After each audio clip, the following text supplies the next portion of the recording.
ইয়া রাসূলুল্লাহ, ইয়া হাবিবাল্লাহ, খোলা বিন আসিব আমাকে বলেছে ঈমান আনার কারণে নাকি আমার সম্পদও শেষ হয়ে গেল, সম্মানও শেষ হয়ে গেল, উভয় দিক থেকে নাকি আমি নিঃস্ব হয়ে গেলাম, একেবারে শেষ হয়ে গেলাম। আল্লাহর হাবিবের উপরে তখন আল্লাহ পাক সূরা আসর নাযিল করে দিলেন। আল্লাহর হাবিবের মাধ্যমে হযরতে আবু বকর সিদ্দিক রাদিয়াল্লাহু তাআলা আনহুকে জানিয়ে দেওয়া হলো, আবু বকর, ওরা যে বলছে তুমি শেষ হয়ে গিয়েছো, সম্পদ শেষ হয়ে গিয়েছে, সম্মান শেষ হয়ে গিয়েছে, ওরা সম্মানের কি জানে, মর্যাদার কি জানে? এই সূরা আল্লাহ পাক নাযিল করলেন, ওয়াল আসরি ইন্নাল ইনসানা লাফি খুসর, সময়ের শপথ, নিশ্চয়ই সকল মানুষ ক্ষতিগ্রস্ত। ইন্নাল ইনসানা লাফি খুসর, সকল মানুষই ক্ষতিগ্রস্ত, তবে চার প্রকার মানুষ ছাড়া। ওরা যে বলছিল আবু বকর ক্ষতিগ্রস্ত হয়ে গেছে, সব শেষ হয়ে গেছে, না, সমস্ত মানুষই ক্ষতিগ্রস্ত, চার প্রকারের মানুষ ব্যতীত। এই চার প্রকার কে কে? ইল্লাল্লাযীনা আমানু ওয়া আমিলুস সালিহাত ওয়া তাওয়াসাউ বিল হাক্কি ওয়া তাওয়াসাউ বিস সাবর। চার প্রকারের মানুষ ক্ষতিগ্রস্ত নয়। এক নাম্বার যারা ঈমান আনে, এক নাম্বার যারা ঈমান আনে। হযরত আবু বকর রাদিয়াল্লাহু তাআলা ঈমান এনেছে, ক্ষতিগ্রস্ত হয় কেন? এক নাম্বার হলো ঈমান আনে, যারা ঈমান আনে। আর দ্বিতীয় নাম্বার হলো ওয়া আমিলুস সালিহাত, নেক আমল করে, নেক কাজ করে। আলহামদুলিল্লাহ নাহমাদুহু ওয়া নাস্তাঈনুহু ওয়া নাস্তাগফিরুহু ওয়া নু'মিনু বিহি ওয়া নাতাওয়াক্কালু আলাইহি ওয়া নাউযু বিল্লাহি মিন শুরুরি আনফুসিনা ওয়া মিন সাইয়্যাতি আ'মালিনা। মান ইয়াহদিহিল্লাহু ফালা মুদিল্লা লাহু ومن يضلله فلا هادي له ونشهد أن لا إله إلا الله وحده لا شريك له الذي أرسله بالحق بشيرا ونذيرا وداعيا إلى الله بإذنه وسراجا منيرا. فقد قال الله تبارك وتعالى في كلامه المجيد وفرقانه الحميد: أعوذ بالله من الشيطان الرجيم. بسم الله الرحمن الرحيم. والعصر إن الإنسان لفي خسر إلا الذين آمنوا وعملوا الصالحات وتواصوا بالحق وتواصوا بالصبر. وقال النبي صلى الله عليه وسلم: نعمتان مقبول فيهما كثير من الناس: الصحة والفراغ. وقال تعالى في شان حبيبه: إن الله وملائكته يصلون على النبي يا أيها الذين آمنوا صلوا عليه وسلموا تسليما بلغ العلا بكماله كشف الدجى بجماله حسنت جميع خصاله صلوا عليه كريم السجايا جميل الشيام كريم السجايا جميل الشيام نبي البرايا شفيع الأمم بلغ العلا بكماله كشف الدجى بجماله حسنت جميع خصاله صلوا عليه মুআজ্জাজ মুকাররম হযরত মুসল্লিয়ান কিরাম, প্রথমেই আল্লাহ সুবহানাহু ওয়া তাআলার অসংখ্য অগণিত শুকর আদায় করি, যিনি আমাদেরকে জুমআর নামাজ আদায় করার লক্ষ্যে যথাসময়ে আল্লাহর ঘরে হাজিরা দেওয়ার তৌফিক দান করেছেন। সকলে একবার বলি আলহামদুলিল্লাহ। গত জুম্মার আগের জুম্মায় আলোচনা চলতেছিল আল্লাহ রাব্বুল আলামিনের নিয়ামতের শুকরিয়া আদায় করতে হবে। অসুস্থতার জন্য গত জুম্মায় আসতে পারি নাই। তো আল্লাহ রাব্বুল আলামিন আমাদেরকে এত নিয়ামত দান করেছেন, ওয়া ইন তাউদ্দু নি'মাতাল্লাহি লা তুহসুহা, এত নিয়ামত আল্লাহ পাক দান করেছেন যা গণনা করে শেষ করা যাবে না। অসংখ্য নিয়ামত আল্লাহ পাক দান করেছেন।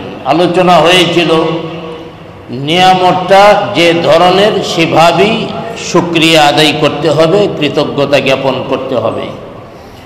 আল্লাহ পাক আমাদেরকে যে সকল নিয়ামত দান করেছেন এর মধ্যে অন্যতম একটা নিয়ামত হলো সময়। সময়টা একটা বড় নিয়ামত। এই সময়কে ব্যবহার করে একজন মানুষ জান্নাতি হয়ে যেতে পারে।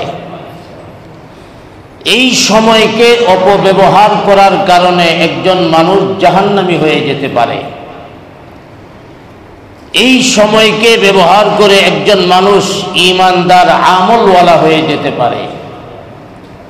আবার এই সময়ের মাধ্যমেই একজন মানুষ কুফরিতে লিপ্ত এবং গুনাহের কাজের মধ্যে লিপ্ত হয়ে যেতে পারে। এই সময়টা আল্লাহ পাকের বড় নিয়ামত। আমরা যদি নিয়ামত হিসাবে এই সময়কে ব্যবহার করি, আল্লাহ পাক আমাদের জন্য জান্নাত রেডি রেখেছেন। সময়কে যদি মূল্যায়ন করতে না পারি তাহলে মনে রাখতে হবে কঠিন শাস্তিতে আমাদের গ্রেফতার হতে হবে। সময় এত বড় একটা নিয়ামত।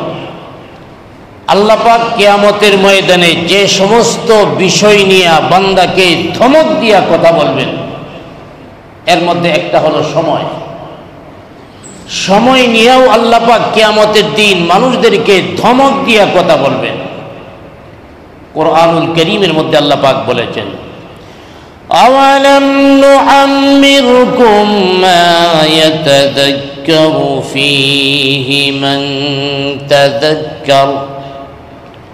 আল্লাহ পাক কিয়ামতের ময়দানে ধমক দিয়া বলবেন, আমি কি তোমাদেরকে এতটুকু সময় দেই নাই যে সময়ের মাধ্যমে তোমরা উপদেশ গ্রহণ করতে পারো, আমল করতে পারো, নেক আমল করতে পারবা, উপদেশ করতে পারবা? এতটুকু সময় কি আমি তোমাদের দেই নাই?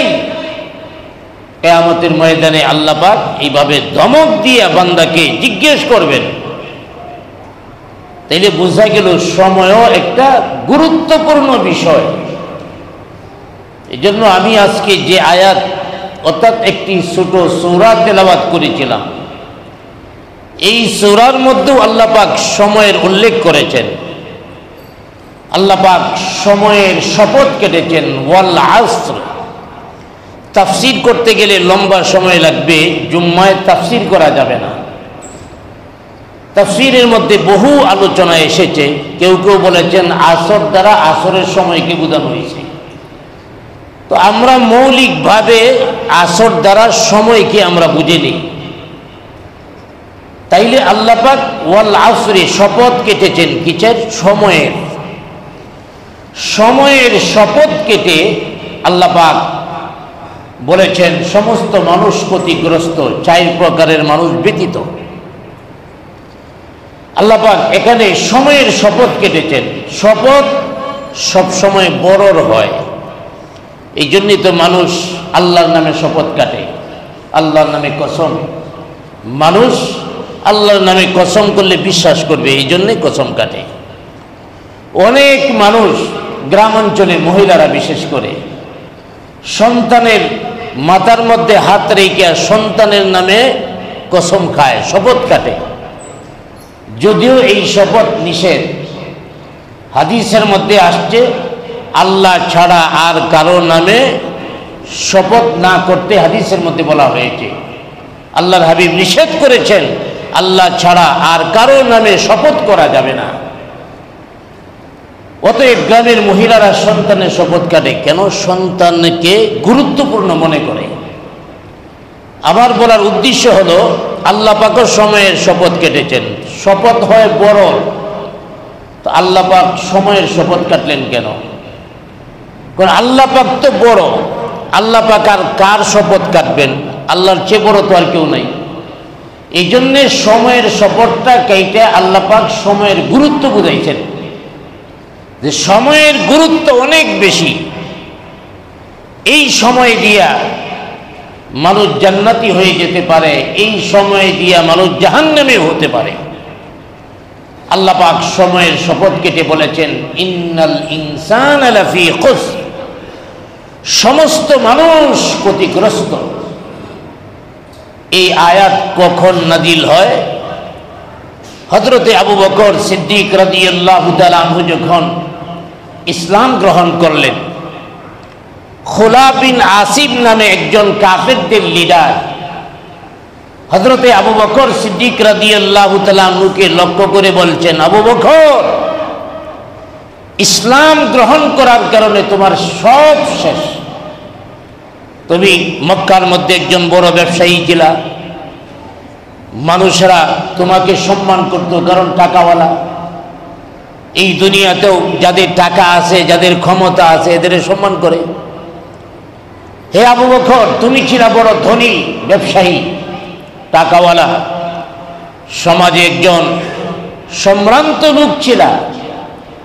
আজ ইসলাম গ্রহণ করার কারণে, ঈমান আনার কারণে তোমার সম্পদ শেষ, সমাজের মধ্যে তোমার যে সম্মান মর্যাদা ছিল এই মর্যাদাও শেষ। এই দুইটা কথা বলার পরে আবু বকর রাদিয়াল্লাহু তাআলা আনহু একটু কষ্ট পেলেন, আল্লাহর হাবিবের কাছে গেলেন। ইয়া রাসূলুল্লাহ, ইয়া হাবিবাল্লাহ, খুলা বিন আসিব আমাকে বলেছে ঈমান আনার কারণে নাকি আমার সম্পদও শেষ হয়ে গেল, সম্মানও শেষ হয়ে গেল, উভয় দিক থেকে নাকি আমি নিঃস্ব হয়ে গেলাম, একেবারে শেষ হয়ে গেলাম। আল্লাহর হাবিবের উপরে তখন আল্লাহ পাক সূরা আসর নাজিল করে দিলেন। আল্লাহর হাবিবের মাধ্যমে হযরতে আবু বকর সিদ্দিক রাদিয়াল্লাহু তাআলা আনহুকে জানিয়ে দেওয়া হলো, আবু বকর, ওরা যে বলছে তুমি শেষ হয়ে গিয়েছ, সম্পদ শেষ হয়ে গিয়েছে, সম্মান শেষ হয়ে গিয়েছে, ওরা সম্মানের কি জানে, মর্যাদার কি জানে? এই সূরা আল্লাহ পাক নাজিল করলেন, ওয়াল আসরি ইন্নাল ইনসানা লাফি খুসর, সময়ের শপথ, নিশ্চয়ই সকল মানুষ ক্ষতিগ্রস্ত। ইন্নাল ইনসানা লাফি খুসর, সকল মানুষই ক্ষতিগ্রস্ত, তবে 4 প্রকার মানুষ ছাড়া। ওরা যে বলছিল আবু বকর ক্ষতিগ্রস্ত হয়ে গেছে, সব শেষ হয়ে গেছে, না, সমস্ত মানুষই ক্ষতিগ্রস্ত। চার প্রকারের মানুষ ব্যতীত। এই চার প্রকার কে কে? ইল্লাল্লাযীনা আমানু ওয়া আমিলুস সালিহাত ওয়া তাওয়াসাউ বিল হাক্কি ওয়া তাওয়াসাউ বিস সাবর। চার প্রকারের মানুষ ক্ষতিগ্রস্ত নয়। এক নাম্বার যারা ঈমান আনে, এক নাম্বার যারা ঈমান আনে।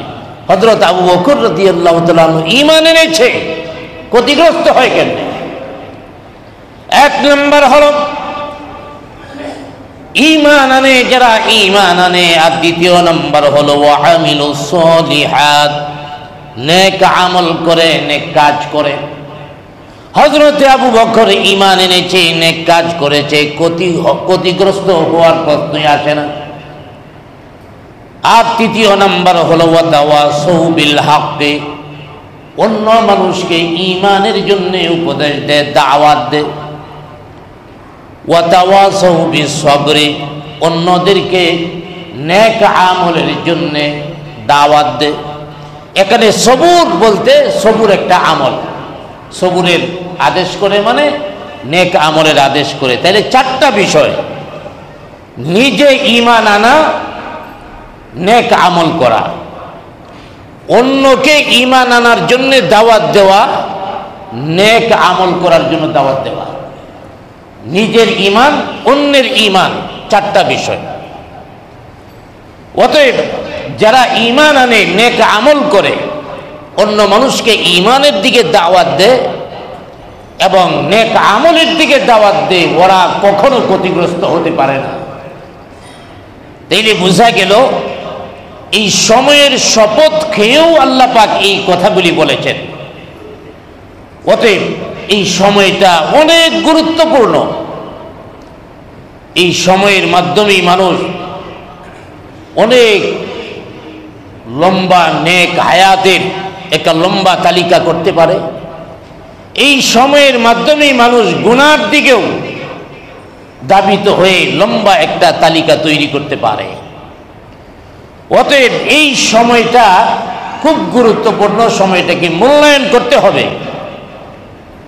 এই সময়টা মূল্যায়ন কি? সময়টা এই চার কাজে আমরা ব্যয় করব। এক নাম্বার নিজের ঈমান, নিজের আমল।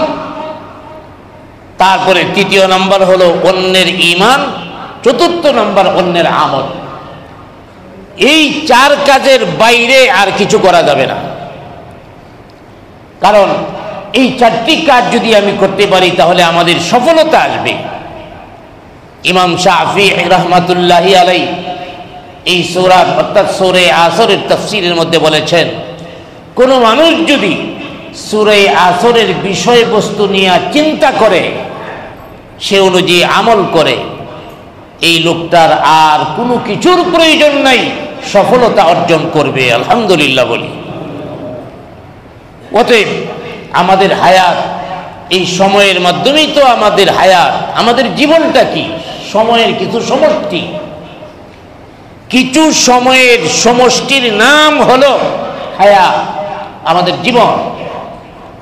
এই জীবন সম্পর্কে, সময় সম্পর্কে কবি চমৎকার একটা কথা বলেছেন, হায়াতুকা আনফাসুন তুআদ্দু ফাকুল্লামা মাদা নাফসুম মিনহা ইনকাদাত বিহি জুজআ। কবি বলেন, তোমার জীবনের কয়েকটা শ্বাস প্রশ্বাসের নাম হলো জীবন। তোমার সময়ের কয়েকটা শ্বাস প্রশ্বাসের নাম হলো জীবন। আমরা শ্বাস বের করছি, শ্বাস নিচ্ছি, এর নামই তো জীবন। শ্বাসটা বের করার পরে আর যদি নিতে না পারি তাইলে তো আমাদের জীবন শেষ। এই কয়েকটা শ্বাস প্রশ্বাসের নাম হলো জীবন। মাযা নাফসুম মিনহা ইনকাদাত বিহি জুজআ। এইভাবে এক একটা শ্বাস প্রশ্বাস বান্দা ছাড়ছে, নিচ্ছে, আর এক একটা মুহূর্ত হায়াত শেষ হয়ে গিয়েছে। এইভাবে এক একটা শ্বাস প্রশ্বাসের সমষ্টি হলো একটা মুহূর্ত। একটা মুহূর্তের সমন্বয় হলো, সমষ্টি হলো একটা দিন।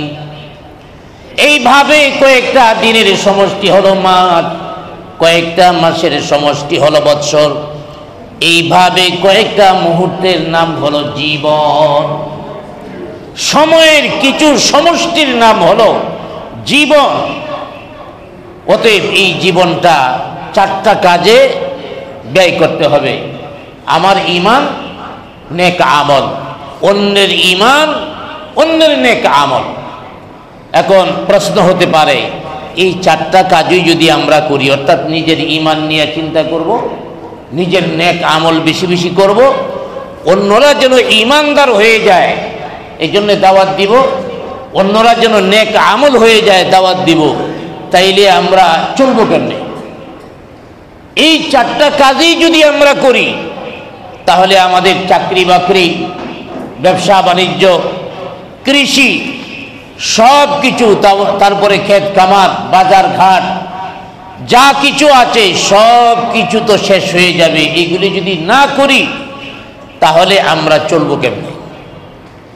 এর একটা সহজ জবাব হলো যে চারটি কাজ আল্লাহ পাক সূরা আসরের মধ্যে বলেছেন, বাকি আমরা যা দুনিয়ার মধ্যে করে থাকি এইগুলি ওই চারটার অন্তর্ভুক্ত হয়ে যায়। কিভাবে হয়ে যায়?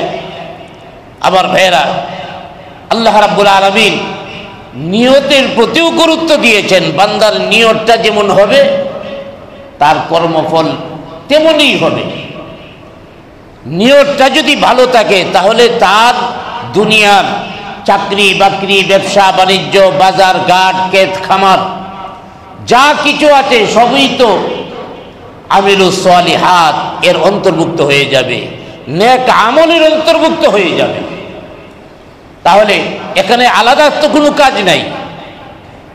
নেক আমল দুই ধরনের, একটা হলো সরাসরি নেক আমল, নামাজ, রোজা, হজ, যাকাত, দান, সদকা, সরাসরি নেক আমল। আর কিছু আছে সরাসরি নেক আমল নয়, তবে কর্মপন্থা অনুযায়ী, আল্লাহর বিধান অনুযায়ী, রাসূলের সুন্নাহ অনুযায়ী আমল করার কারণে ওই কাজগুলিও নেকির কাজ হয়ে যায়, সরাসরি নেকি না। যেমন একজন মানুষ রাস্তা দিয়ে হাঁটছে, একজনের লোকে দেখা হলো, সালাম দিলাম, কুশল বিনিময় করলাম। কেন করলাম? আল্লাহর হাবিব বলেছেন, দুইজন মুমিন যখন পরস্পর দেখা হয় তাদের মধ্যে সালাম আদান প্রদান হবে, একজন আর একজনকে কুশল বিনিময় করবে। আল্লাহর হাবিব এই কাজগুলি করার জন্য বলেছেন, সেই হিসাবে এই কাজগুলি হলো সুন্নাত। অতএব নবীজির সুন্নাত হিসাবে রাস্তার মধ্যে যদি একজনের সাথে দেখা হয়ে গেল, তার সাথে কথা বললাম, তার হাকিকত সম্পর্কে জিজ্ঞাসা করলাম, ভালো মন্দ জিজ্ঞাসা করলাম। এই যে ভালো মন্দ জিজ্ঞাসা করলাম, আল্লাহর হাবিবের সুন্নাত অনুযায়ী জিজ্ঞাসা করলাম, তখন আমার আমলনামার মধ্যে নেকি আসতে থাকবে। জুড়ে বলি সুবহানাল্লাহ। অথচ আরেক ভাইকে জিজ্ঞেস করলাম, আরেক ভাইকে তার বিভিন্ন অবস্থা সম্পর্কে জিজ্ঞেস করলাম, এতে করে দুইজনের মধ্যে বন্ধুত্ব বাড়লো, আবার নেকিও হয়ে গেল। আর যদি অবস্থাটা এমন হয়, রাস্তার মধ্যে আপনি পাইছেন, পাওয়ার পরে যদি তার সাথে দুর্ব্যবহার করেন, তাইলে তো এটা নেক আমল হিসাবে হবে না। রাস্তায় পাইছেন, কই যান? তো মসজিদে যাইতেছি। আমার ওই যে বলছিলাম চাঁদার টাকাটা রেডি করছেন নি, সোয়াব আমল নামার মধ্যে পাইকারি ধরে আসতে থাকবো নাকি? এই কথা জিজ্ঞাসা করার কারণে সোয়াব আসবে না, নেকি আসবে না, গুনাহ হতে থাকবে। আমাদের নিয়তটারে যদি ঠিক করে রাখি, আমি চাকরি করতেছি, যদিও চাকরি, এই চাকরিটারে আমি নেক আমল বানায় নিতে পারি। আমি যেখানে চাকরি করলাম, আমার আশেপাশের টেবিলের মধ্যে যারা আছে তাদের সাথে আমি ভালো ব্যবহার করলাম, ভালো আচরণ করলাম। একজন যাইয়া একটা কাজ করানোর জন্য ফাইল নিয়ে গেছে, ফাইলটা যদি সঠিকভাবে সে পাওনা হয়ে থাকে স্বাক্ষর দেওয়া দিবে, তাহলে নেকি হবে। আর যদি ফাইলটা যাওয়ার পরে টেবিলের নিচে রেখে দেয় যে আগামী সপ্তাহে আইছেন, ওই সপ্তাহে আসার পরে কয় ফাইলটা তো পাওয়া যাচ্ছে না, পরে আইছেন, এমন হয় কি হয় না? অসংখ্য ঘটনা এমন হয়। তাইলে আপনার আমল নামায় গুনাহ যাইতেই থাকবে। কিন্তু যদি লোকটা কাউকে হয়রানি না করে তার কাজ যেটা, দায়িত্ব যেটা যথাযথভাবে আদায় করে, তাহলে তার চাকরিটাও নেক আমল হিসাবে পরিগণিত হয়ে যাবে। একজন লোক ব্যবসা করে, তার ব্যবসাটা যদি হালালভাবে করে, তাইলে এই ব্যবসার মধ্যে বরকত আসতে থাকবে, এই ব্যবসাটা তার জন্যে নেক আমল হয়ে যাবে। আর যদি ব্যবসা অনৈতিকভাবে করে, একজন কাস্টমার গেছে, ভাই এই জিনিসটার দাম কত? কয় এত টাকা। কয় ভাই এটা তো নিচে আমি এর আগে, এত দাম না, যে তো দাম এত। কয় ভাই যেটা নিচে এটা 2 নাম্বার, আর আমার মালটা হলো 1 নাম্বার, একেবারে জাপান থেকে আসছে, অথচ তারে যেটা দিতেছে এটা আগের চেয়েও খারাপ, এটা হলো 3 নাম্বার কোয়ালিটি। এমন আছে না নাই? 1 নাম্বার কোয়ালিটি বইলা 3 নাম্বারটা দিয়া টাকা বেশি নিয়ে আনে। তাইলে নেক আমল হবে না বদ আমল হবে? তাহলে আমার জীবনের যতগুলি কাজ আছে, সবগুলি কাজকে তো আমি আমলে সালেহাত বানায় নিতে পারি। শুধু যদি আমি আমার নিয়তটারে ঠিক করি, নিয়তটারে ঠিক করলে ইনশাআল্লাহ আমার সবগুলি কাজই আমল হয়ে যাবে। আরেকটা উদাহরণ আপনাদের সামনে দিচ্ছি। মনে করেন সম্পদের প্রতি বেশি আগ্রহ, এটা ইসলামে নিষেধাজ্ঞা আসছে, বেশি আগ্রহ, অতি আগ্রহ। কিন্তু কখনো কখনো সম্পদের প্রতি আগ্রহটা খারাপ কিছু নয়। যেমন হযরতে আইয়ুব আলাইহিস সালাম একবার নদীতে গেছে গোসল করার লেগে। তো গোসল করতে যাইয়া দেখে যে সুবহানাল্লাহ, স্বর্ণের অনেকগুলি পাখি নদীর পাড়ে এসে পড়ে যাইতেছে। উনি এক একটা পাখিকে ধইরা ধইরা লঙ্গির ভিতরে ঢুকাইতেছে। তো আল্লাহ রাব্বুল আলামিন জিবরাইল আলাইহিস সালামকে পাঠিয়ে দিলেন, হ্যাঁ জিবরাইল, আমার নবীর কাছে যায় জিজ্ঞাসা করো আমি আইয়ুব আলাইহিস সালামের জন্য কোন জিনিসটার অভাব রেখেছি। এরপরও স্বর্ণের পাখি সামনে দেখে লঙ্গির ভিতরে ঢুকাচ্ছে কেন? জিবরাইল আলাইহিস সালাম এসে বললেন, হে আল্লাহর নবী, আল্লাহ পাক তো সব অভাব আপনার পূর্ণ করে দিয়েছেন, আপনার কোনো অভাব নাই। এরপরও স্বর্ণের পাখি দেখে আপনি কেন এইগুলিকে সংরক্ষণ করছেন? হযরত আইয়ুব আলাইহিস সালাম বললেন, সম্পদের শুধু আগ্রহের কারণে আমি সংরক্ষণ করছি না, বরং এই যে পাখিগুলি আল্লাহ পাক আমার সামনে ফেলেছেন, এগুলি আল্লাহর নিয়ামত, আর আমি আল্লাহর বান্দা হইয়া আল্লাহর নিয়ামতকে সংরক্ষণ করছি। জুড়ে বলি সুবহানাল্লাহ। সম্পদ তো আল্লাহর নিয়ামত, আমি নিয়ামতের সংরক্ষণ করেছি। কোন সম্পদ নিয়ামত? যেগুলি হালালভাবে আসে, চুরি করে, ডাকাতি করে, সন্ত্রাসী করে, এইভাবে নয়, বরং হালালভাবে যে সম্পদ আসে, এই সম্পদটা আমার জন্য আল্লাহর পক্ষ থেকে নিয়ামত। অতএব নিয়ামত হিসেবে যদি কেউ সম্পদ গ্রহণ করে, এটা লোভের কিছু না, খারাপের কিছু না। তাইলে বোঝা গেল নিয়তটা আমার ঠিক করতে হবে। নিয়তটারে যদি আমি ঠিক করি, তাহলে আমার সব কিছু ভালো হয়ে যাবে, সব কাজগুলি নেক আমল হয়ে যাবে। এই জন্যে আমার সবগুলি কাজ যেন নেক আমল হয়, গুনাহ যেন না হয়, এই জন্য কিছু আমল আমাদের করতে হবে। রাসূল আকরাম সাল্লাল্লাহু আলাইহি ওয়াসাল্লাম বলেছেন, তোমরা কম কথা বলো, মানুষের সাথে মেলামেশা কম করো, তাইলে তোমাদের গুনাহ কম হবে, তোমাদের পাপ গীবাত এগুলি কম হবে।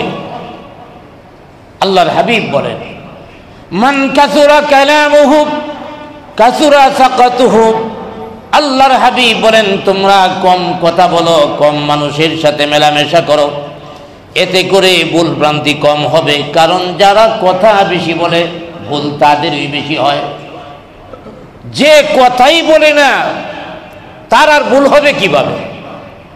আমি এখন আপনাদের সামনে কথা বলছি, এই 40-45 মিনিট কথা বললে এমনও তো হতে পারে একটা কথা স্লিপ কেটে ভুল হয়ে গেছে। এটা হতে পারে, কথা যে বলে তারই ভুল হয়। আর আপনারা যারা বসে আছেন 45 মিনিট না 90 মিনিটও যদি বসে থাকেন কোনো ভুল নাই, কারণ কথা বলছেন না। অতএব কথা যিনি বলেন তারই ভুল হয়। এই জন্যে অপ্রয়োজনে কথা না বলা, অর্থাৎ মেলামেশা কম করা, মানুষের সাথে কথা কম বলা। আপনি যত বন্ধু বান্ধব নিয়ে কথা বলবেন তত রং তামাশা, হাসি খুশি, অনর্থক কথা হবে যেগুলি কোনো সওয়াব নাই। এমনকি মজা করতে যায় একজনকে কটাক্ষ করা হবে, গুনাহ হয়ে যাবে। মজা করতে যায় একজনের বিরুদ্ধে গীবাত হয়ে যাবে একত্রিত হওয়ার কারণে। এই জন্যে হযরতে ওমর রাদিয়াল্লাহু তাআলা আনহু বলেন, মান সমাতা নাজা, এমন একটা সময় আসবে যে সময়টা মানুষ যদি চুপ থাকে নিরাপদ থাকবে। এমন একটা সময় আসবে চুপ থাকলে নিরাপদ হয়ে যাবে, অর্থাৎ অনর্থক জবান না খোলা। তবে হ্যাঁ, কিছু কিছু ক্ষেত্র এমন আছে জবান না করলে গুনাহ হবে। কিছু কিছু ক্ষেত্র আছে জবান বন্ধ রাখলে ফিতনা থেকে বেঁচে যাবে। আবার কিছু কিছু জায়গা আছে জবান যদি না খোলে তাহলে তার গুনাহ হবে। এর মধ্যে একটা হলো আপনার সামনে আমার সামনে যদি কোনো অন্যায় হয়, অন্যায়টা যে কোনো ধরনেরই হোক না কেন, অন্যায় যদি হয় তাইলে হাদিসের মধ্যে 3টা স্তর, হাত দিয়ে যদি বাধা দেওয়ার ক্ষমতা থাকে সেটা করব, সেটা যদি না থাকে জবান দিয়ে প্রতিবাদ করব, এই মেয়ে থামো। কিন্তু দুঃখের বিষয় হলো আজকে আমাদের সামনে যদি অন্যায় হয় একজনকে আইসা মারতেছে, আরেকজনে, একজন বা দুইজন বা তিনজনেই মারতেছে। আমরা এখানে উপস্থিত আছি অসংখ্য মানুষ, দেখতেছি মারামারি, কেউ যায় প্রতিবাদ করি না, ভাই কেন মারতেছেন, থামাবার চেষ্টা করি না। কতটুকু অমানবতা আমাদের ভিতরে। বরং আমরা যে কাজটা করি সেটা হলো যে ভিডিও করি, ফেসবুকে ছাড়লে ভালো ভিউ আসবে, এই ভিউর জন্যে ভিডিও করে, বাধা দেয় না। হাত দিয়ে যদি বাধা দিতে না পারি তাহলে আমি জবান দিয়ে প্রতিবাদ করব। এই জবান দিয়ে যদি প্রতিবাদ না করি তাইলে মনে রাখবেন মুসলমানদের খাতায় কিন্তু নাম থাকবে না, যদি জবান দিয়ে প্রতিবাদ করার শক্তি থাকে। হ্যাঁ, যদি জবান দিয়েও সরাসরি প্রতিবাদ করতেছি না তাইলে কি করতে হবে? তাইলে হবে অর্থাৎ মনে মনে এই কাজটাকে ঘৃণা করা। মনে মনে ঘৃণা করা এর অর্থ এই না কাজটা ভালো না, কাজটা ভালো না মনে বললাম, এটা না। বরং মনে মনে ঘৃণা এর অর্থ হলো, আমরা অনেক সময় উল্টাপাল্টা ব্যাখ্যা করা হয় যে নিজে নিজে পয়সা টাকা ঘৃণা করে না। ঘৃণা মনে মনে করা, কিভাবে এটা বন্ধ করা যায় এটার পরিকল্পনা করা, এটা হলো ঈমানের সর্বনিম্ন স্তর।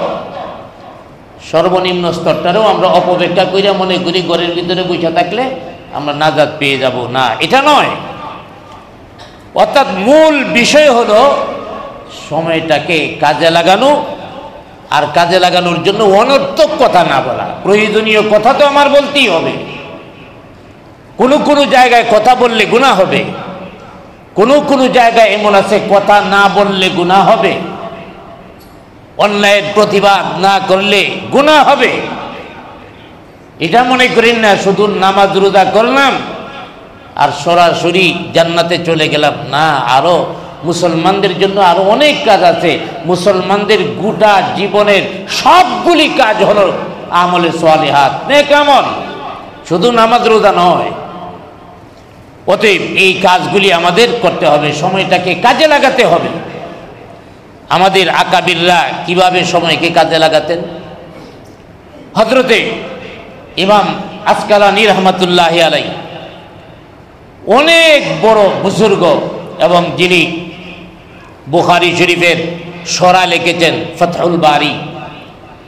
এই শরার ইবনে হাজার আসকালানী বুখারী শরীফের শরা ফাতহুল বারী লিখেছেন। উনি সময়টাকে কেমনে কাজে লাগাইতেন? এখন তো আমাদের কাছে রেডিমেড কলম আছে, কলম দিয়ে লিখতে পারি। একটা সময় কলম ছিল না। বাঁশের যে কঞ্চা আছে, এই কঞ্চাকে মাথাটাকে চোখা করে তারপরে লিখতেন, রং দিয়া লিখতেন।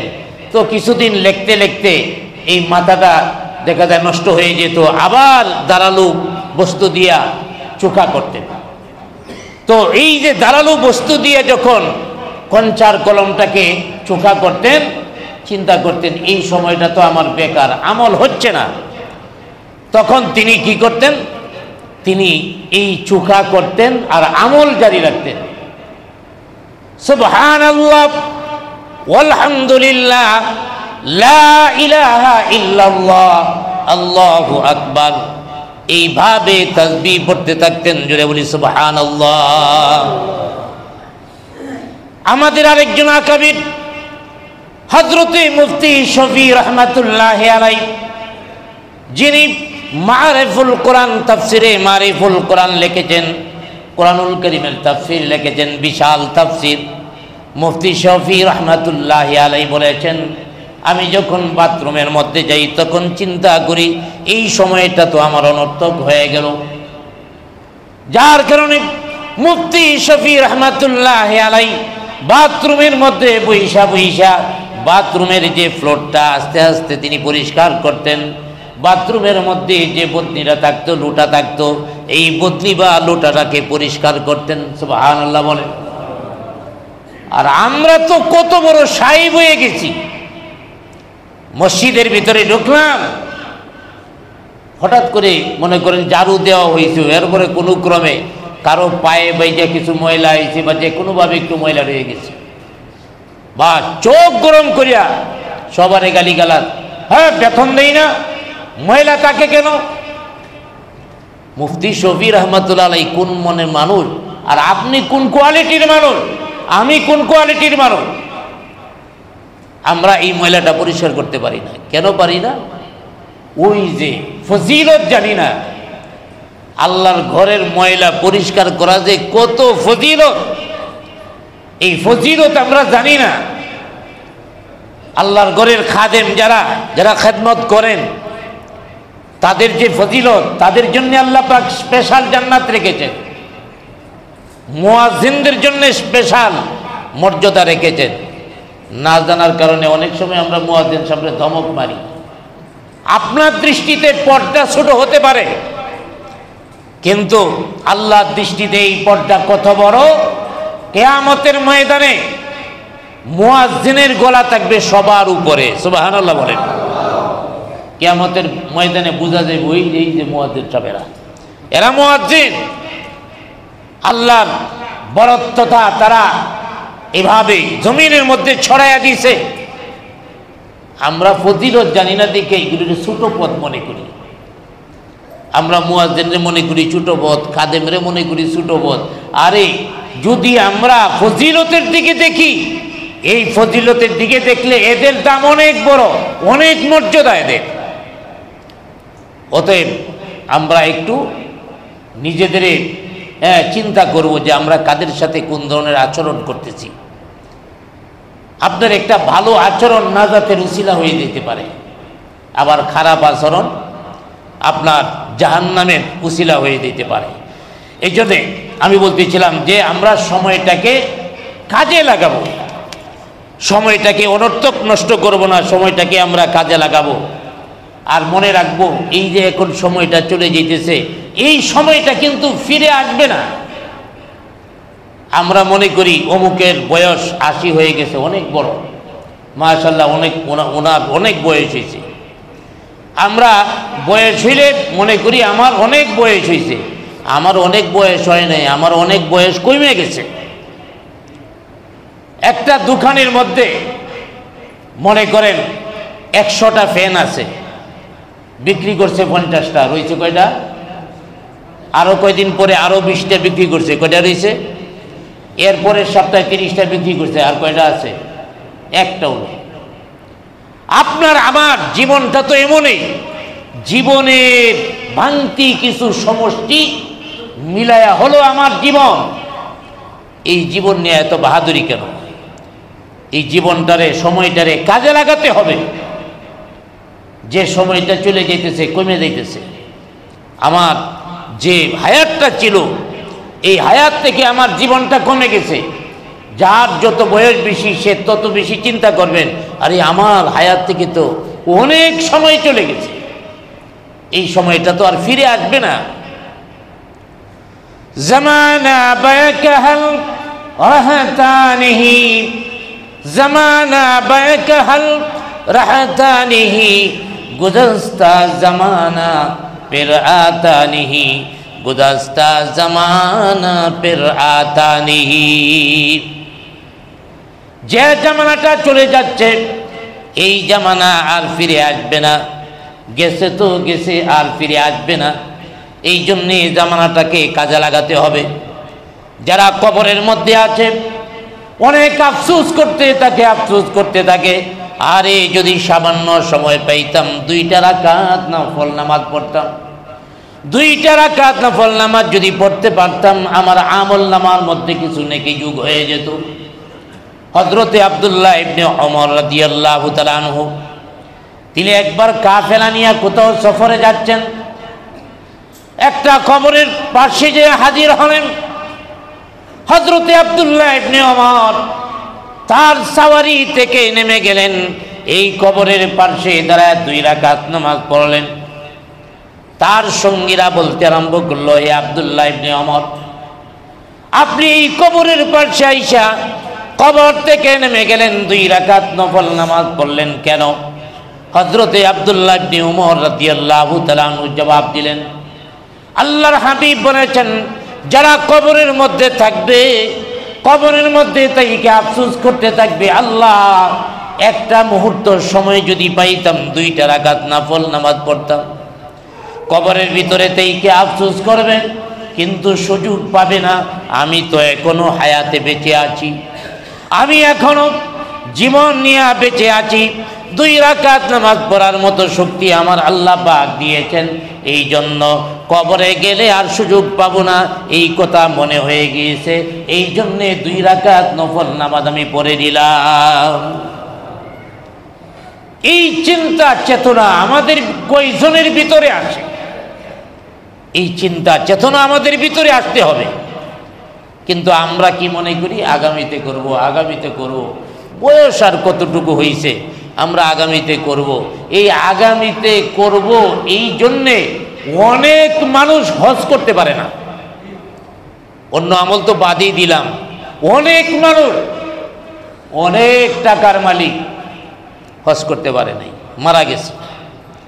তার ছেলে ফেলেরা একটা দিন চিন্তাও করলো না, বাবা হজ করতে পারে নাই, হজ ফরজ ছিল, আচ্ছা বাবার পক্ষ থেকে দেয় আমরা হজটা করিয়ে আসি, অথবা একজন আলেমরে পাঠাই। কোনোদিন চিন্তা করে নেই। এমনকি ছেলেরও নিজের উপরে ফরজ হওয়া যায় না, তারও সৌভাগ্য হয় না। এই জন্যে আমরা শুধু আগামীতে করব, আগামীতে করব। আরে আগামীতে যে করব, এর গ্যারেন্টিটা কি আছে? 1 নাম্বার, শ্বাসটা বন্ধ হয়ে গেলে তো জীবন শেষ। তারপরে মনে করেন আমি বেঁচে থাকলাম, বেঁচে থাকলেই যে করতে পারবো, তারই বা গ্যারেন্টি কি? এই জন্য রাসূল করিম সাল্লাল্লাহু আলাইহি ওয়াসাল্লাম একটি হাদিসের মধ্যে বলেছেন, নি'মাতানে মাকবুলুন ফীহিমা কাসীরুম মিনান নাস, আস-সিহহাতু ওয়াল ফারাগ। আল্লাহর হাবিব বলেন, আল্লাহ তাআলা বান্দাকে 2টা নিয়ামত দান করেছেন। একটার নাম হলো সিহা, আরেকটার নাম হলো ফারাগ। হাদিসের ভাষায় সিহা বলা হয়েছে, সিহা হলো সুস্থতা, ওয়াল ফারাগ হলো অবসর। আমার ভাইয়েরা, আজ আমি সুস্থ আছি, ইচ্ছা করলে হজ করতে পারি, ইচ্ছা করলে মসজিদের মধ্যে যায় জামাতের সাথে নামাজ পড়তে পারি, ইচ্ছা করলে আমি নেক আমল করতে পারি। হয়তো এমন একটা সময় আমার এসে যাবে যেদিন আমি হজ করার জন্য চাইব কিন্তু শারীরিক সক্ষমতা নাই, আমি মসজিদের মধ্যে আসতে চাইব কিন্তু আমার প্যারালাইসিস হয়ে গেছে, হাঁটতে পারি না, আমি অসুস্থ হয়ে গেছি, কঠিন অসুস্থতার কারণে অনেক নেক আমল তখন আমি করতে পারবো না। কিন্তু সুস্থ অবস্থায় যদি আমি নেক আমল করে ফেলি আর অসুস্থ হওয়ার কারণে আমি যদি অক্ষম হই, আল্লাহ মাফ করে দিবেন। কিন্তু সুস্থ থাকতে করতে হবে। আমরা সুস্থ থাকতে মসজিদে আসতে পারি না। এখন যৌবন, শরীরে শক্তি আছে, মসজিদে আসার নাম হলো না, বুড়া হয়ে এলি। আরে বুড়া হইলে মসজিদ পর্যন্ত যে আপনি আসতে পারবেন তার গ্যারেন্টি কি? হায়াতে বেঁচে থাকলেও আপনি যে সুস্থ থাকবেন এর গ্যারেন্টি কি আছে? দ্বিতীয় নাম্বার ওয়াল ফারাগ, অবসর। আপনি এখন যতটুকু অবসর আছেন, এমনও তো হতে পারে আগামী দিনে ব্যস্ততা আপনার বহু গুণে বেড়ে গেছে। এখন যতটুকু ব্যস্ততা আছে আগামী দিনে ব্যস্ততা আরো বেড়ে যাবে। আপনি নেক আমল করবেন কোন সময়? এই জন্যেই আল্লাহ রাসূল বলেছেন এই দুইটা জিনিসের নিয়ামত হিসেবে গ্রহণ করতে হবে। এক নাম্বার হলো সুস্থতা, আরেক নাম্বার হলো, দ্বিতীয় নাম্বার হলো অবসর। এই সিহাদারে সুস্থতাটাকে আমার কাজে লাগায় নেক আমল বেশি বেশি করব। ওয়াল ফারাগ, অবসর আছি এখন, বেশি বেশি নেক আমল করব। আগামী দিনে হয়তো ব্যস্ততা আরও বেড়ে যেতে পারে। তাহলে মূল আলোচনা ছিল সময়কে কাজে লাগানো, আর সময়কে কাজে লাগানোর জন্য সময়ের শপথ করে আল্লাহ পাক সাইটটা বিষয় বলেছেন, বান্দার নিজের ঈমান, নিজের নেক আমল, অন্যের ঈমান, অন্যের নেক আমল, চারটা বিষয় নিয়ে বান্দা কাজ করবে। এই চারটা বিষয়ের প্রতি বান্দার যদি নিয়ত ভালো থাকে তাইলে যত কাজ করব, চাকরি বাকরি ব্যবসা বাণিজ্য সব নেক কাজ হয়ে যাবে। আমি চাকরি ব্যবসা বাণিজ্য করতেছি কেন? আল্লাহ পাক আমাকে হালালভাবে উপার্জন করার জন্যে বলেছেন, হালালভাবে উপার্জন করার জন্যে বলেছেন। এমনকি আমি হালালভাবে উপার্জন করা এটাও একটা ফরজ। কেন উপার্জন করব? আমার সদস্য যারা আছে, পরিবার পরিজন যারা আছে, বিবি বাচ্চা যারা আছে, তাদের দেখাশোনা করা এটা তো আমার দায়িত্ব। আল্লাহ পাক আমাকে দায়িত্ব দিয়েছেন পরিবারে, এদের জন্যে আমি যদি শ্রম না করি তাহলে ওরা কষ্ট পাবে, আমার দায়িত্ব পালন হলো না। এই জন্যে আমাকে আল্লাহ পাক যে দায়িত্ব দিয়েছেন এই দায়িত্ব আমি পালন করি। দায়িত্বটা সবাই পালন করতেছেন, কিন্তু নিয়তটা একটু ঘুরাইয়া দিলেই হয়। পরিবার পরিজনের জন্য সবাই আমরা দায়িত্ব পালন করি, কিন্তু এটা যে শরীয়তের বিধান, এটা যে আল্লাহর বিধান, পরিবার পরিজনকে দেখাশোনা করতে হবে, তাদের ভালো রাখার জন্য আমি বৈধভাবে চেষ্টা করতে হবে, শ্রম দিতে হবে। আমরা শ্রম দিতেও আছি, চেষ্টাও করতেছি, কিন্তু কেউ বৈধভাবে করে, কেউ অবৈধভাবেও করে। আবার কেউ বৈধভাবে করলেও নিয়ত ওইটা নাই যে আমি পরিবারের জন্য যে কাজ করতেছি এটা তো আমার আল্লাহর বিধান, এটা মনে করলেই সওয়াব পেয়ে যায়। আর যদি এটা মনে না করি তাহলে নেক আমল হবে না, পরিবার পরিজনকে চালাইতে পারবে। অতএব আমরা সময়টাকে যথাযথভাবে কাজে লাগাই। কতটুকু সময় আর বেঁচে থাকবো কেউ বলতে পারি না। হয়তো এই জুম্মার নামাজ আমাদের মধ্য থেকে কারো শেষ জুম্মা হয়ে যেতে পারে, কখন কার মৃত্যু হয়ে যায় বলা যায় না। আসুন না মৃত্যুর কথা স্মরণ করে সময়টারে কাজে লাগাই। সমস্ত অন্যায় কাজ থেকে আমরা বিরত থাকব, ন্যায়ের পক্ষে সোচ্চার থাকব। ন্যায়ের পক্ষে থাকার জন্য যদি আমার জীবনও চলে যায় অসুবিধা নাই, বুঝতে হবে আমি ন্যায়ের পক্ষে আছি, আমার জীবন চলে যায়, যাক আল্লাহর দরবারে আমি শহীদ হয়ে গেলাম। আর যদি ন্যায়ের পক্ষে নাও থাকি, বাসের তলে পড়ে হইলেও এই সময় মরব, কারণ হায়াত তো এতটুকু। এই বিশ্বাসটা আমাদের অনেকের ভিতরে নাই। আমাদের হায়াত যতটুকু আমরা এতটুকুই বেঁচে থাকতে পারবো। অন্যায়ের প্রতিবাদ করি আর না করি, করলে তাড়াতাড়ি মরে যাইব, না করলে বেঁচে থাকবো, বিষয়টা এমন না। কোনো না কোনোভাবে মরতে হবে। তাইলে অন্যায়ের প্রতিবাদ সাহস নিয়ে করলে অসুবিধাটা কি? আমরা সবাই মিলে যদি অন্যায়ের প্রতিবাদ করতে পারতাম, মুষ্টিময় অল্প কিছু মানুষ অপরাধ করে, এরা অপরাধ করতে পারতো না? আমরা অনেক সময় মনে করি সরকারে পারে না, সরকারে পারে না। আরে এত এত মানুষ সরকারে একা পারবে কেমনে? আমরা আমাদের দায়িত্ব পালন করতেছি না, তাহলে সরকার এই পুরাটা নিয়ে দায়িত্ব পালন করবে কেমনে? আমরা সরকারকে যদি সহযোগিতা করি এইভাবে, আমাদের এই মহল্লার মধ্যে আমরা কোনো অন্যায় হতে দেব না, সবাই সোচ্চার হন, ইনশাল্লাহ আমার কপালে যা আছে তাই হবে, কিন্তু অপরাধ বন্ধ হয়ে যাবে। আপনার আমার জীবন যদি চলেও যায়, পুরা মহল্লাবাসী নিরাপদ হয়ে যাবে। আর আমার জীবন আগে চলে গেছে এমন না, এতটুকুই আমার হায়াত ছিল, কিন্তু ওই কাজে জীবনটা চলে যাওয়ার কারণে পুরা দেশবাসী মহল্লাবাসী নিরাপদ হয়ে গেল।